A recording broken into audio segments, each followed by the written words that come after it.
Morning guys, welcome to the Shades End and a brand new video today. It's a pretty cold, chilly day over here, but to make this video, it's an important match before the international break for Chelsea against Crystal Palace at the Stamford Bridge.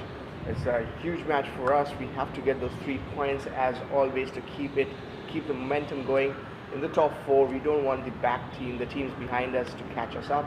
So we'll have to keep on continuing. It's a good team. Crystal Palace is a good team, and they have a couple of players who are interested to join Chelsea, and they would so like to go ahead and play well. And this just reminds us of the old Chelsea about 20 years ago when we used to be a team like Crystal Palace, though we used to feature 6th and 7th almost every season that time. And we used to go to bigger teams and we used to get points out of it. So this is just kind of a match that Chelsea has to be very sure that we get 3 points against Crystal Palace. It's a good team with a good bunch of 2-3 players, many of them who are already been linked with Chelsea in the future. So we talk about this team. It's a big match after the big match against Ajax, 4-4. What an incredible match was that! 4-1 down and getting the three goals. Could have been 5-4 if VAR would have not been there, or VAR would have not disallowed that Azpilicueta goal. But we could have won that match. It was an incredible comeback for us. For after that really big 90 minutes in the midweek, we have to focus on the Premier League. This is a big match before the international break, and just after the international break we have Manchester City. So this is a huge match from that point of view. We have to get the 3 points, keep the momentum going. And now a little bit about this match is we are still fourth. Leicester City has a better number of goal difference. That's the reason they are third with the same number of points as us.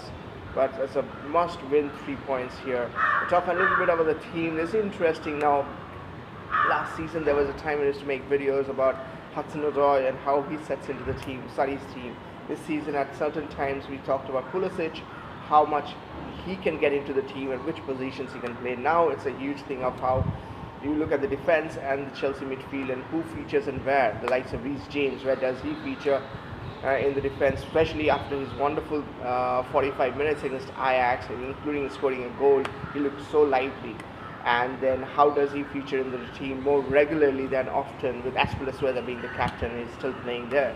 And also N'Golo Kante coming back here in this big match, because Jorginho will be suspended for this match. He will not be playing, so N'Golo Kante along with Kovacic, and we also see how N'Golo Kante, how much fit he is to play this match.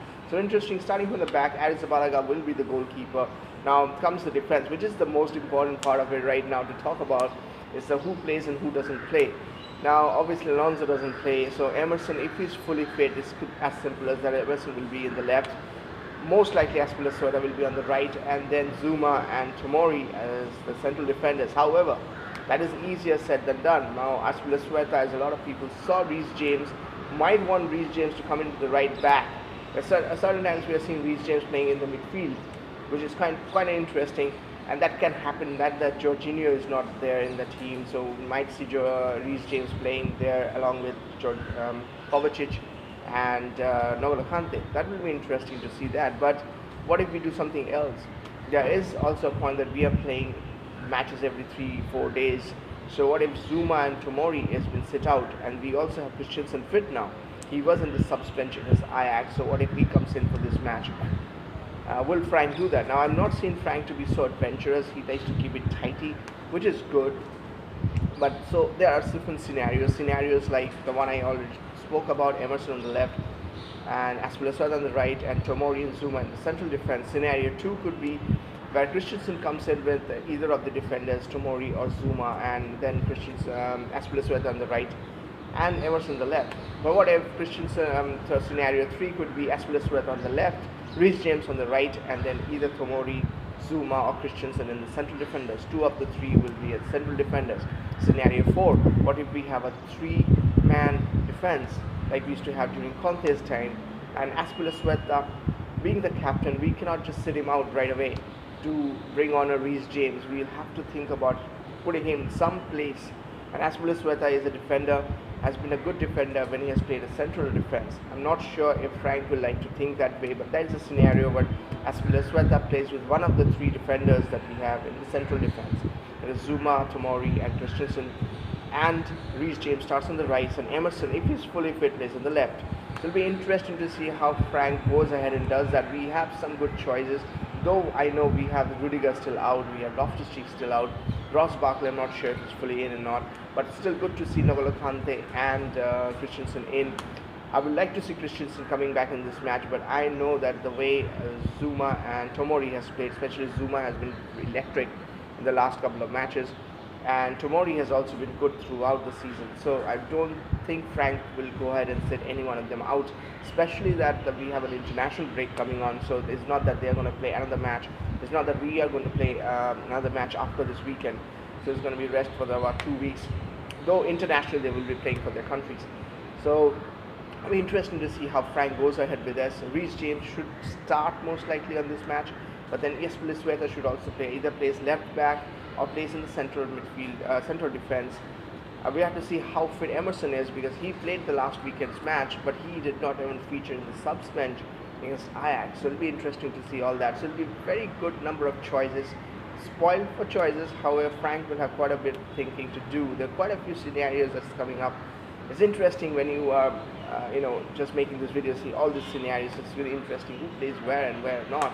Interesting thing was the midfield, who plays there as well, because I think if Reece James comes in the midfield, which has done before in one of our previous matches, we'll see N'Golo Kante starting this match, obviously, but we have to also see how fit N'Golo Kante is right now.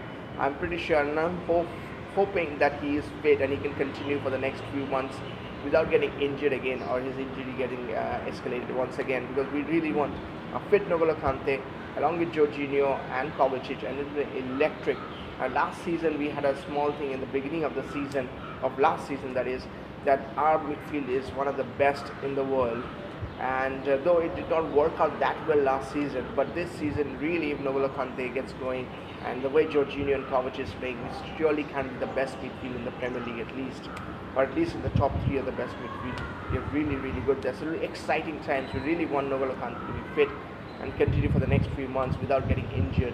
Another one more important thing, now that Mount is pretty much not going to play this match, how will our wingers play? Will we see Hudson-Odoi starting along with Pulisic and Willian? Because I for one think Willian is having a below par match. I would like to, I talked about it in the last match as well, that there could be a situation where Pulisic and Hudson-Odoi can start together. I'm not sure that's going to be working out fine.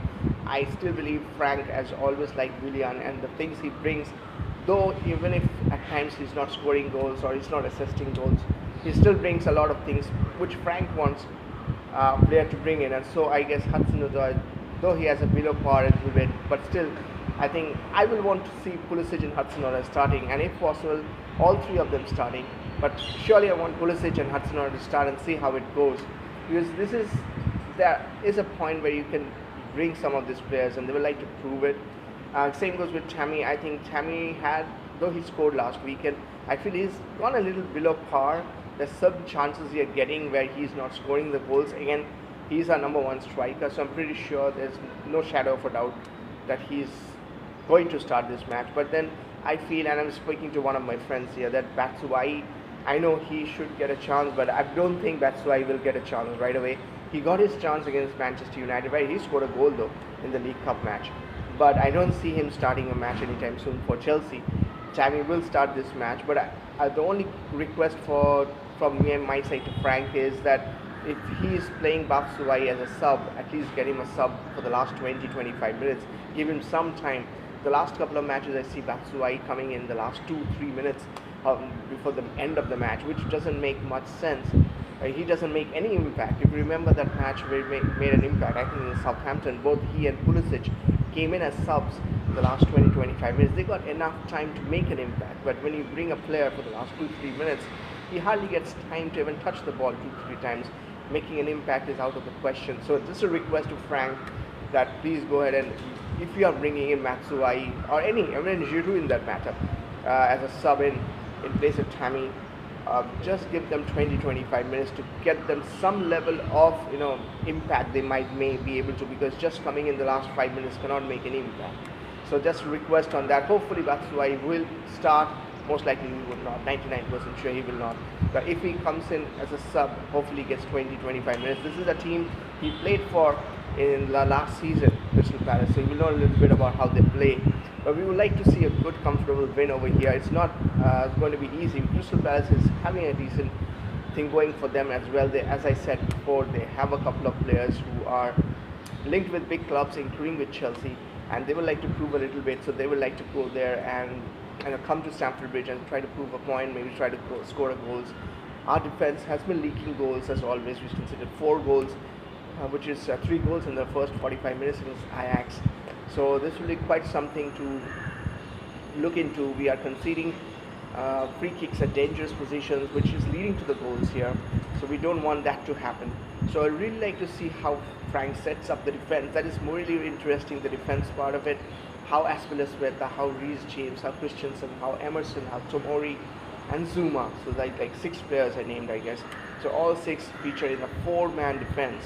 So who sits out, who doesn't, really interesting to see. I think Reece James should start, because a lot of people are talking about Reece James after his good 45 minutes against Ajax, and including the amazing goal. I'm pretty sure that he will start this match somewhere or the other. And then where does Aspilicueta or Emerson play? Does he play on the left or not? Or who starts in the central defense is very important.